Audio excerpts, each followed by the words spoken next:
Well, I don't want to stylize about the defendant because now he's in the court process and he has constitutional rights, and we're going to honor those. But we are going to deliver, as we do, as much transparency as possible.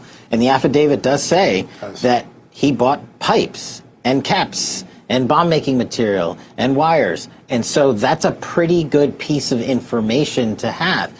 The other things you need to develop are, is there a cell phone ping in the area that puts him with the phone in the location? What else can we do? Can we go out and talk to people in the community and family? All those things are ongoing.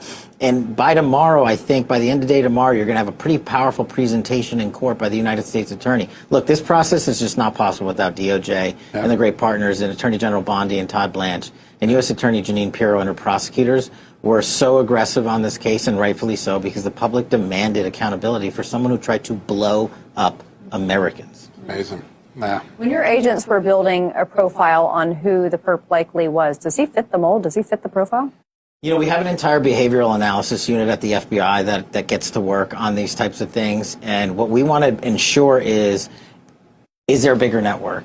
Are there other targets? Were there other targets? Are there other unsolved crimes? Now that we have the suspect in custody, those folks can go to work on that. That stuff just takes time to develop out. The first thing we want to do is take the guy off the street and make sure he doesn't do this again, and more importantly, also hold him accountable to the innocent Americans he was threatening. So you'll hear information about his behavior, about his background. Remember, the guy was only 25 years old. At the time, 5 years ago, that's not an old person. That's someone who's pretty young.